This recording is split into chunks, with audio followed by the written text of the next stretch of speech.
बापू के वंशज होंगे तो फिरोज खान होंगे, राजीव गांधी होंगे, राहुल गांधी होंगे, सोनिया गांधी होगी। भैया देश का बापू वो कैसा हो सकता है? क्या कोई इंसान देश का बापू हो सकता है? ये तो कांग्रेस ने बना दिया, कांग्रेस का बापू होगा, हमारा बापू नहीं है। हम राम के वंशज हैं, हम बापू के वंशज नहीं है। भगत सिंह जी को राष्ट्रपिता का दर्जा क्यों नहीं दिया? क्या उन्होंने हंसते हुए देश को बलिदान नहीं दिया? कांग्रेस पार्टी ने हमारे देश को अंदर से खोखला कर दिया। नाथूराम गोडसे का बीजेपी जो है उनका विरोध नहीं करती, ऐसे में विपक्ष कहता है कि उनका विरोध क्यों नहीं करते, वही पहला आतंकवादी था देश का।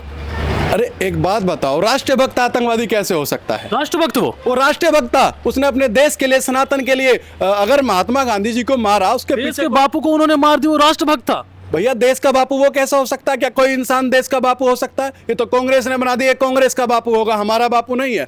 हमारा बाप तो सिर्फ एक था, एक है, एक ही रहेगा, वो है राम। हम राम के वंशज हैं, हम बापू के वंशज नहीं है। बापू के वंशज होंगे तो फिरोज खान होंगे, राजीव गांधी होंगे, राहुल गांधी होंगे, सोनिया गांधी होगी। हम बापू के वंशज कैसे मान ले? हम कैसे उसे अपना पिता मान ले? क्या आप कोई अपना पिता मान लेगा किसी दूसरे व्यक्ति को? नहीं मान सकता। हम महात्मा गांधी मान सकते हैं, मगर हम राष्ट्रपिता नहीं मान सकते। उन्होंने राष्ट्रपिता का दर्जा दे दिया तो वो जाने, हमारे लिए तो नहीं है भैया। हमारे लिए तो हमारा पिता, हमारा एक ही वंशज है, वो है राम, जिसके हम वंशज है, और हम उसी को मानेंगे। गांधी जी शहीद हो गए थे देश के लिए, तो राष्ट्रपिता क्यों नहीं वो? मैं मानता हूँ, क्यों शहीद भगत सिंह को राष्ट्रपिता का दर्जा क्यों नहीं दिया? सुभाष चंद्र बोस को राष्ट्रपिता का दर्जा क्यों नहीं दिया? नाथूराम गोडसे को राष्ट्रपिता का दर्जा क्यों नहीं दिया? शहीद भगत सिंह जी को राष्ट्रपिता का दर्जा क्यों नहीं दिया? क्या उन्होंने हंसते हुए देश को बलिदान नहीं दिया? फांसी पर चढ़ गए। क्या राष्ट्रपिता गांधी जी फांसी पर चढ़े थे? भगत सिंह फांसी पर चढ़ गए थे। एक नौजवान जिसने अपना कल का नहीं पता, उसने हंसते हंसते अपनी जान अपने देश के लिए कुर्बान कर दी थी। तो गोडसे का सपोर्ट क्यों कर रहे हैं? उन्होंने ऐसा क्या काम कर दिया? भाई गोडसे ने जो करा सोच समझ के करा होगा। आप मुझे एक बात बताइए, नाथूराम गोडसे आतंकवादी कैसा हो सकता है? वो एक राष्ट्रभक्त था, वो अपने देशभक्त था। वो इसलिए था कि अगर आप मुझे बताइए, मैं हिंदू हूं, अभी कुछ दिन पहले आपने देखा होगा पुलवामा में, अभी कुछ दिन पहले पहलगांव में आतंकियों ने हिंदुओं का धर्म पूछकर मारा, ठीक है? और हम सब लोगों के मन में इतना गुस्सा था कि अगर हमें आतंकवादी दिख जाए तो हम गोली मार देंगे। आप याद करो उस काले दिन को जब 45,000 हिंदुओं की लाश पाकिस्तान से आ रही थी और महात्मा गांधी जी पाकिस्तान के नेताओं से बोली लगा रहे थे। जवाहरलाल नेहरू जी, उन्होंने सौदा कर लिया था हिंदुओं की लाश पर। जब हम अपने देश में हिंदुओं की लाश नहीं देख पाए, हम इतने उतावले हो गए, इतने गुस्से में आ गए कि अगर मुझे आतंकवादी दिख जाए तो मैं जान से मारने का काम करूं। और तो नाथूराम गोडसे को वही चीज़ दिल में चुभी कि हमारे हिंदुओं के लिए महात्मा गांधी नहीं आए। और आज देश का जो बंटवारा हुआ, जो आज पाकिस्तान में हिंदू प्रताड़ित है, वो महात्मा गांधी की देन है। और जब वो देख रहा है कि हिंदुओं की लाश, 45,000 हिंदुओं की लाश आ रही है और महात्मा गांधी उस पर राजनीति कर रहे हैं, वो एक तरफा बोल ही नहीं रहे हैं उनके लिए, तो एक देशभक्त को गुस्सा नहीं आएगा? अभी अगर मेरे सामने वो आतंकवादी दिख जाते, मुझे पता है मैं मर जाता, मगर मैं उन्हें मार के मरता। तो वही गुस्सा उनके जहन में था, वही गुस्सा नाथूराम गोडसे के दिल में था। तब जाके उन्होंने राष्ट्रपिता महात्मा गांधी को गोली मारी और बोला कि तुमने हमारे हिंदुओं का अत्याचार होते हुए देखा, तुमने 45,000 हिंदुओं की लाश का सौदा करा, इसलिए उन्होंने राष्ट्रपिता महात्मा गांधी को गोली मारी। तो उनके दिल में आग नहीं लगेगी जिन्होंने हमें चलना सिखाया, बोलना सिखाया, हिंसक न्याय के रास्ते पे चलना सिखाया गांधी जी ने? हाँ, गलत करा, मैं उसका वो बोलता हूँ कि उन्होंने गलत करा, मगर एक तरफ उन्होंने अपने धर्म को देखकर सही करा। यार एक बात बताओ ना, एक व्यक्ति 45,000 हिंदुओं की लाश आ रही है, उस पर बोल ही नहीं रहे हैं, कह रहे हैं आने दो, उसके पैसे ले लिए, सौदा कर लिया। क्या यही राष्ट्रपिता थे? बात करते हैं ना, वहाँ आवाज़ उठाते हैं हिंदुओं की। आपने सिर्फ एक समुदाय की आवाज़ उठाई, हिंदुओं के लिए खुलकर क्यों नहीं बोले? मुझे ये बात समझ नहीं आती। आपने देश को आज़ादी दिलाई, आज हमारे कश्मीर को वो कब्जा कर लिया उन्होंने, हमारे चीन के बॉर्डरों को कब्जा कर लिया उन्होंने, क्यों नहीं आवाज़ उठाई इन्होंने? हिंदुओं का देश कहाँ है? अगर वो होते तभी इसको हिंदू राष्ट्र घोषित करा देते, अगर महात्मा गांधी चाहते तो। मगर वो चाहते थे कि हम उनके गुलाम बनकर रहें, वो चाहते थे कि हम मुगलों के गुलाम बनकर रहें। उसके बाद कांग्रेस पार्टी का गठन हुआ था, उसको किस हिसाब से, क्या उन्होंने अपने देश के लिए कुछ कार्य किया कि नहीं किया?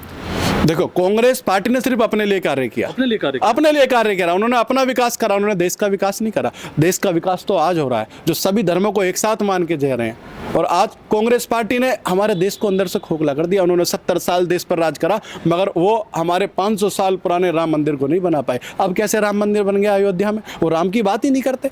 वो बात करते हैं तो सिर्फ जिन्ना की बात करते हैं, बाबर की बात करते हैं, औरंगजेब की बात करते हैं, अकबर की बात करते हैं। वो कहाँ से देशभक्त हुए? आप कह रहे हैं उन्होंने देश के कुछ नहीं किया, राजीव गांधी को अपने कुर्बान हो गए, वो मतलब देश के लिए शहीद हो गए, लोगों ने आगे गोली मार दी, अगर अपने लिए देखते तो सेफ्टी में चलते वो। भाई साहब उन्होंने करा, मगर उन्होंने हमारे धर्म के लिए क्या करा, मैं ये बात पूछना चाहता हूँ। उन्होंने देश के लिए करा ना, उन्होंने देश के लिए भी नहीं करा, अपने समाज की उन्नति के लिए करा। जिस समाज से वो प्रेम करते थे ना, जिसके वो हितैषी से और आज भी हितैषी बने हुए हैं, उनके लिए सबसे ज़्यादा करा। उन आयरन लेडीज को भूल गए आप? आयरन लेडीज हमारे लिए आयरन लेडीज नहीं है, इमरजेंसी लगा दी थी, देख रहे थे। और जो बेगम को तो दे रहे हैं 14,000 रुपए 12 बच्चे पैदा करने का, हिंदुओं की नसबंदी करा रहे हैं इमरजेंसी में। और शर्म आनी चाहिए। आज देखो हमारे देश के यशस्वी रक्षा मंत्री, उनकी माता जी खत्म हो गई, उसके बाद भी उनको जेल में डाल दिया। आज देखो कोई कांग्रेस नेता क्या जेल में डल रहा है कि अब क्यों नहीं लग रही इमरजेंसी? हमारे देश के यशस्वी रक्षा मंत्री रोए कि मुझे अपनी माँ को अंतिम संस्कार करने के लिए जाने दो। आप जब उनका बयान सुनोगे ना, आपका मन भावुक हो जाएगा। ये थी कांग्रेस पार्टी। क्या एक बच्चे का, एक बेटे का इतना अधिकार नहीं था कि जेल में से बाहर निकलकर उसको पैरोल नहीं दी जा सकती थी क्या, कि वो अपने माता पिता, जो उनकी माँ खत्म हुई, उनका अंतिम संस्कार करके आ सके? क्या ये थी कांग्रेस पार्टी? आप कांग्रेस पार्टी पर आरोप लगा रहे, पर राहुल गांधी कहते हैं हमारा जो पूरी पीढ़ी थी उन्होंने देश में सेवा किया है। राहुल गांधी खुद बिना शादी, अभी तक शादी नहीं किया उन्होंने, पर वो भारत जोड़ो यात्रा, ना जोड़ो यात्रा करते रहते हैं। भैया भारत जोड़ो यात्रा पता है वो किस लिए निकालते हैं? क्योंकि उन्होंने भारत को तोड़ा है। भारत जोड़ो यात्रा क्यों निकाल रहे हैं वो भाई? भाजपा ने भारत जोड़ो यात्रा क्यों नहीं निकाली? क्योंकि भारत को भाजपा ने कभी तोड़ा ही नहीं। जब तोड़ा उन्होंने तो जोड़ने की बात भी तो वही करेंगे। अभी मैं कोई बात चीज तोड़ दूं तो मैं ही तो जोड़ने की बात करूंगा। तो उन्हें पता है कि उनके पूर्वजों ने, उनके बड़े अभिभावकों ने हमारे देश को तोड़ा है, तो इसलिए वो भारत जोड़ो यात्रा निकाल रहे हैं कि क्या पता जोड़ के चले। और वो देखो ना कन्हैया कुमार, जो वहां से जेएनयू की धरती से बोलता है कि अब्दुल देश हम शर्मिंदा है, अब्दुल तेरे कातिल जिंदा है, वो उसको साथ लेकर चलते हैं अपने साथ। जो बदमाशों की, आतंकवादियों की बात करते हैं, उनके जिंदाबाद के नारे लगाते हैं, वो क्या उनसे भारत जोड़ेगा? भारत जोड़ेगा तो देश के किसान से जुड़ेगा, भारत जोड़ेगा तो देश के कल्याण से जुड़ेगा, भारत जुड़ेगा तो देश के मजदूरों से जुड़ेगा, भारत जुड़ेगा तो उनसे जुड़ेगा जिन्होंने अपने देश के लिए कुर्बानी दी है हंसते हुए। क्यों नहीं गए वो उनके घर? उनको साथ लेकर चलते ना। जाते शहीद भगत सिंह जी के गाँव, जाते सुभाष चंद्र बोस जी के गाँव, जाते नालंदा विश्वविद्यालय बिहार में, क्यों नहीं गए वहाँ पर? वो कभी जाएंगे भी नहीं। वो वहाँ जाएंगे जहाँ जहाँ उन्होंने तोड़ा है, वहाँ जाके राजनीति करेंगे वो। क्या राहुल गांधी को प्रधानमंत्री नहीं देखना चाहते? मैं तो भगवान से भी यही प्रार्थना करता हूँ कि जब तक मैं जिंदा हूँ, जब तक तो बिल्कुल ना बने। क्योंकि हमें दब के नहीं रहना, हमें स्वतंत्र रहना है। एक समुदाय के विशेष कृपा से वो हमें दबा कर रखेंगे।